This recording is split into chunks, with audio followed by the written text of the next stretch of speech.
Hello everyone. Today let me explain about the OSI reference model.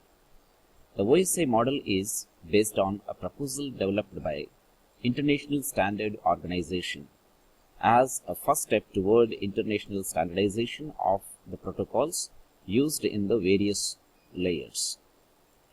The model is called ISO OSI, Open System Interconnection Reference Model. Open system is a system open for communication with other systems. The OSI model has 7 layers. The principles that were applied to arrive at the 7 layers are as follows. First one, a layer should be created where a different level of abstraction is needed. Second, each layer should perform a well-defined function. Third, the function of each layer should be chosen with an eye toward defining internationally standardized protocols. Fourth, the layer boundary should be chosen to minimize the information flow across the interfaces. Fifth, the number of layers should be large enough that distinct functions need not be thrown together in the same layer out of necessity, and small enough that the architecture does not become unwieldy.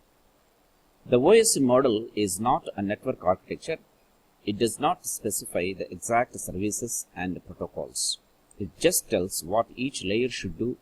However, ISO has also produced standards for all the layers as a separate international standards. First, let me explain about each and every layer. First one is a physical layer. The main task of the physical layer is to transmit raw bits over a communication channel. The typical questions here arise are: how many volts should be used to represent 1 and 0? How many microseconds a bit lasts? Whether the transmission may proceed simultaneously in both directions? How the initial connection is established and how it is run down? How many pins the network connector has and what each pin is used for. The design issues deal with mechanical, electrical, and procedural interfaces and the physical transmission medium, which lies below the physical layer. The user of the physical layer may be sure that the given stream of bits was encoded and transmitted.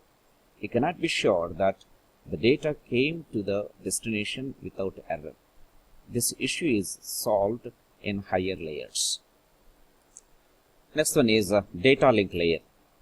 The main task of the data link layer is to take a raw transmission facility and transform it into a line that appears free of undetected transmission errors to the network layer.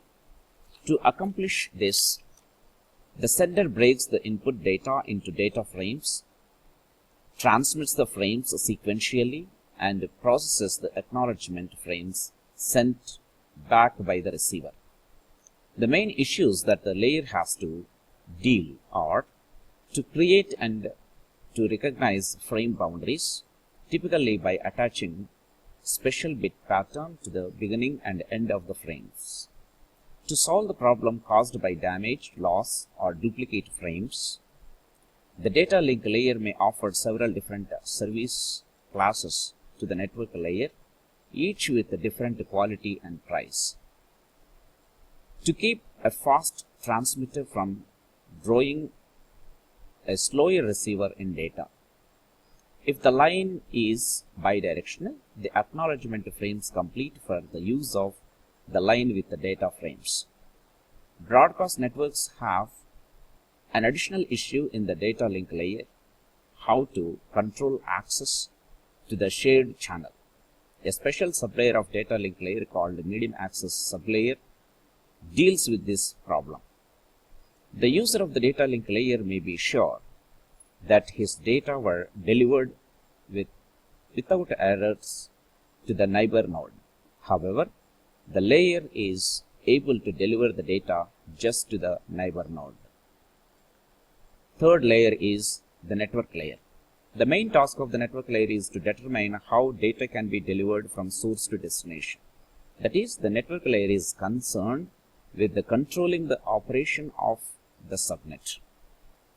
The main issues that arise in this layer are to implement the routing mechanism, to control congestions, to do accounting, to allow interconnection of heterogeneous networks, to broadcast networks. The routing problem is simple, so the network layer is often thin or even non-existent. The user of the network layer may be sure that his packet was delivered to the given destination. However, the delivery of the packets need not be in the order in which they were transmitted. Fourth layer is the transport layer. The basic function of the transport layer is to accept data from the session layer, to split it up into smaller units if need be, pass them to the network layer, and ensure that the pieces of all arrive correctly at the other end. All this must be done in the same way that isolates the upper layers from the inevitable changes in the hardware technology. The issues in the transport layer are to realize a transport connection by several network connections if the session layer requires a high throughput, or multiplex several transport connections into the same network connection if the network connections are expensive. To provide a different type of services for the session layer.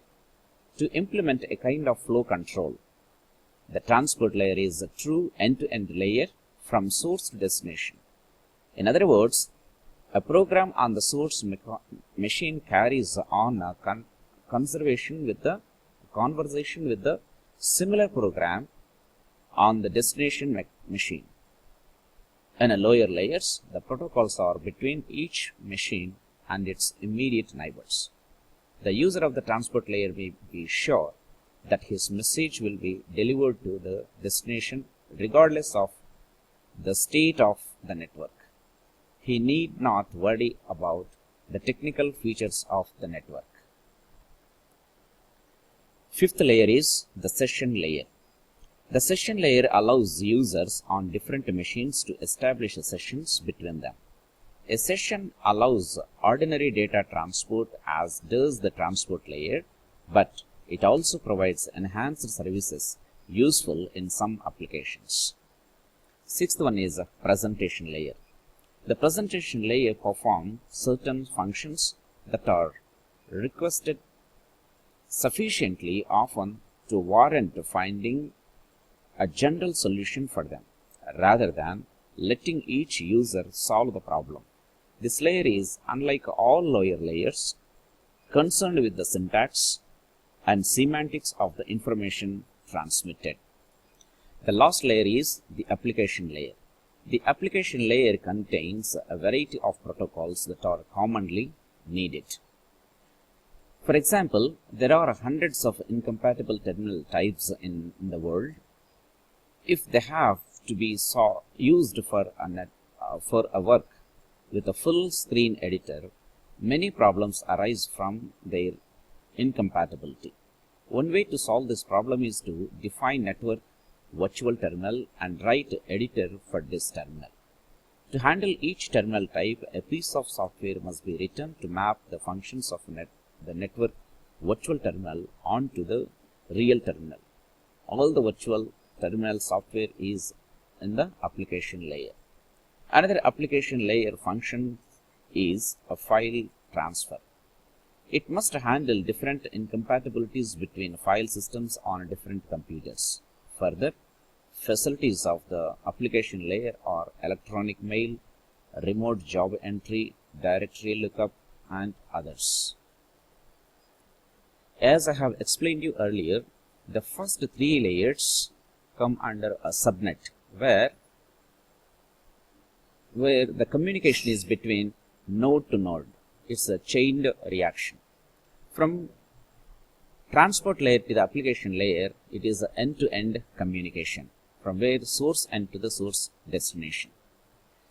And let me explain about the unit of each layer. The first layer unit is a bit. Second layer unit is frame. Third layer unit is a packet. And fourth layer unit is a fourth layer onwards till application layer. The unit is messages. About the architecture will be explained in the next session. Thank you.